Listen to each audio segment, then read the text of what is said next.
तो हमने पिछले वीडियो में बताया था कि वो वायरअप की स्पाई मूवीज या फिर बॉलीवुड कभी चाइना को नहीं दिखाएगा बैड लाइट में या फिर विलन के तौर पर जैसे पाकिस्तान को दिखाता है। तो चाइना ने बिना किसी रीजन के मार्वल की Black Widow, Shang Chi, Legend of the Ten Rings, Eternals, Thor Love and Thunder, Doctor Strange, Multiverse of Madness इतनी सारी मूवीज बैन कर दी और कोई ऑफिशियल रीजन नहीं दिया। और चाइना ग्लोबली भी इन्फ्लुएंस कर रहा है सिनेमा को। तो ऐसा क्यों है चाइना में? तो चाइना दुनिया का सबसे लार्जेस्ट फिल्म मार्केट बन चुका है। मूवी टिकट सेल्स में ले लो, और उसने नॉर्थ अमेरिका को 2020 में सरपास कर दिया। चाइना के पास आज इतनी पावर है कि वो जो चाहे वो सिनेमा बैन कर सकता है और जो चाहे वो सिनेमा दिखा सकता है उनके कंट्री में। लेकिन इससे क्या अफेक्ट होता है मूवीज को, वो आगे जानेंगे। लेकिन सबसे पहले एक एग्जांपल दे दूं, रॉकस्टार में फ्री तिब्बत का पोस्टर था, सिर्फ पोस्टर, वो चाइना ने हटवा दिया था इंडिया मूवी से। सोचो चाइना कितना पावरफुल है। तो चाइना का इतना पावर क्या है? तो सिंपल सी बात है, बिजनेस। चाइना ने बिलियंस कमा के दिए हॉलीवुड को और 1000 करोड़ कमा के दिए बॉलीवुड फिल्म को। पीके के 1000 करोड़ कमाए थे जो चाइना से आए थे। लेकिन चाइना की स्ट्रिक्ट सेंसरशिप है, वहाँ के लॉ जो है वो बहुत स्ट्रिक्ट है, जो किसी भी मूवी को बैन या फिर उस मूवी में चाहे वैसे एडिट करवा सकते हैं। वो मूवी से किसी भी sensitive controversial topic, politics, religion, sexuality, violence, supernatural elements, इन सबको एडिट या फिर बैन कर सकते हैं मूवी को। चाइना में जितने भी हॉलीवुड की मूवीज जाती है वो चाइना के ऑडियंस को वैसे ही देखनी पड़ती है जैसे चाइना की गवर्नमेंट उन्हें दिखा रही है। वो चाइना के मूवीज में सीन ऐड होते हैं या फिर रिमूव होते हैं। मतलब अगर चाइना में मूवी रिलीज करनी है तो हॉलीवुड को उनके हिसाब से सीन ऐड भी करने पड़ते हैं या फिर रिमूव करने पड़ते हैं। कैरेक्टर और डायलॉग ऐसे रखने पड़ते हैं जो चाइनीज मार्केट को सूट कर सके और चाइनीज गवर्नमेंट को कुछ भी चीज ऑफेंड न करे। साथ में चाइना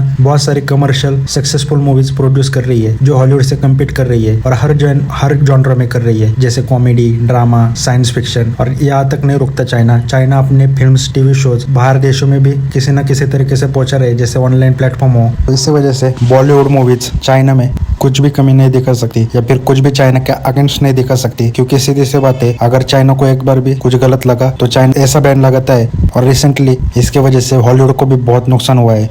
तो जाहिर सी बात है बॉलीवुड तो ऐसा करेगा भी नहीं।